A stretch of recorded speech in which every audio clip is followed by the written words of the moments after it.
राम राम शेतकरी मित्रांनो, आपल्याला आज बघायचं आहे मिरचीची पहिली फवारणी.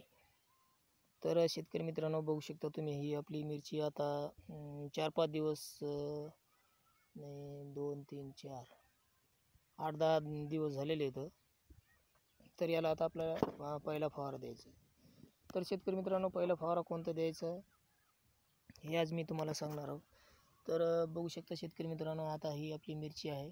तर या मिरचीवर आता नर्सरीतून जे रोप आणतो आपण, तर त्याच्यावर कुठं मोठं एखादं कीड राहते, रसशोषक करणारी कीड राहते. त्याच्यामुळे आपल्याला 7-8-10 दिवसामध्ये पहिला फवारा देणं हे गरजेचं आहे. तर बघू शकता तुम्ही आता हे पानं थोडे असे आखडल्यासारखे झालेले, तर थोडे असे ट्रेसवर गेलेले आहेत, कारण की याच्यावर पांढरी माशी कुठं मोठं दिसू राहिली. तर याच्यासाठी आपल्याला फवारा देणं हे गरजेचं आहे. तर शेतकरी मित्रांनो, आता आपल्याला याला फवारा कोणतं द्यायचं हे मी आज तुम्हाला सांगणार आहोत. तर बघू शकता तुम्ही ही मिरची आता 10-12 दिवस झाले आहेत लावून. नेमकं कुठं मोठं शेंडे चालायला सुरुवात झालेली आहे. हे बघू शकता तुम्ही, हे बघा. तर कुठं मोठं पान थोडं हे ट्रेसवर दिसू राहिलं, म्हणजे कोकड्यासारखं दिसायलं. जर आपण याला लवकर फवारा नाही दिला तर मग ते व्हायरसवर जात आहे आणि कोकडा होऊन जातो. तर त्याच्यामुळं आपली झाडाची तब्येत पाहून आपल्याला फवारा देणं हे गरजेचं आहे.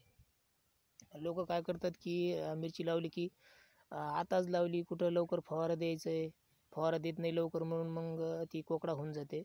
तर त्याच्यासाठी शेतकरी मित्रांनो, आपली मिरचीची झाडं पाहायची कशी कंडिशन आहे त्याच्यावरून आपल्याला फवारा द्यायचा आहे. तर आपली मिरची बघा, थोडी कुठं मोठं असं हे पानं असे दुमतल्यासारखे झाले, त्याला आपल्याला फवारा देणं आवश्यक आहे. तर पहिला फवारा कोणता द्यायचा मी आज हे तुम्हाला सांगणार आहोत. तर पहिल्या फवाऱ्यामध्ये आपल्याला घ्यायचं आहे, याच्यामध्ये आपल्याला समजा 1 ट्रा घेतलं, 1 ट्रा जर घेतलं ते रसशोषक किडीला कंट्रोल करतो. 1 ट्रा घ्या किंवा रेंज घ्या 10 मिली, किंवा सुपर कॉम्प्युटर घ्या ते 10 मिली. असे तिन्हीपैकी एक घ्या, कोणतं बी कीटकनाशक घ्या. साध्यामधून साधं घ्यायचं. पहिल्या फवाराला भारी द्यायचं नाही, कारण की पहिलं जर आपण भारी औषध दिलं, कीटकनाशक दिलं, ते ट्रेसवर जातं आहे झाड.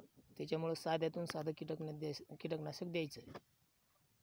जर आपण भारी जर कीटकनाशक दिलं शेतकरी मित्रांनो, तर झाड ते कीटकनाशकाला सहन करत नाही आणि ट्रेसवर जातं आहे. त्याच्यामुळं साधं कीटकनाशक द्यायचं. पहिलं काही एवढं अटॅक राहत नाही. कुठं मोठं एखादी पांढरी माशी आहे आणि कुठं मोठं थ्रिप्स दिसणं पण पांढरी माशी आहे. तर पांढरी माशी ही एक असा कीटक आहे की व्हायरस आणायचं काम ती पांढरी माशीच करते. त्याच्यामुळं लवकरात लवकर आपण पहिला फवारा देणं हे गरजेचं आहे. तर आपण कीटकनाशक सांगितले तुम्हाला. 1 ट्रा घ्या, एका पंपासाठी 1 पुडी किंवा 1.5 पुडी टाकू शकता. आणि रेंज घ्या 10 मिली, आणि किंवा कॅम्प्युटर घ्या, ते घ्या 10 मिली, 10 ते 12 मिली. तर हे तिन्हीपैकी एक कोणते बी घ्या.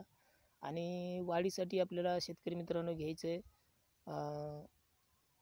ते आपल्याला एक टॉनिक घ्यायचं आहे. त्याच्यामध्ये घेऊ शकता तुम्ही रिप्रेस घ्या 35 ते 40 मिली. आणि एक बुरशीनाशकामध्ये साध्यामधून घेऊ शकतात, कारण की बुरशीनाशक आता कसं असतं, आपण नेमकी लागवड केलेली आहे, तर जमिनीमध्ये बुरशी असू शकते. त्याच्यामुळं तुम्ही साधा बुरशीनाशक साप घ्या किंवा रोको घ्या, त्याच्यामधून कोणते बी एक घ्यायचं. ते घ्यायचं 25 ते 30 ग्रॅम. तर असा पहिला फवारा करा शेतकरी मित्रांनो. तुमची मिरची कोकडा होणार नाही आणि व्हायरसवर जाणार नाही. जर आपली मिरचीचं कंडिशन जर थोडं असं कुठं मोठं पान होत असेल, तर तुम्ही पहिला फवारा लवकर द्या, तर तुमची मिरची एकदम किलर राहील. तर हा व्हिडिओ आवडला असेल तर लाईक करा, सबस्क्राईब करा, बेल आयकॉन दाबायला विसरू नका. जय हिंद, जय महाराष्ट्र.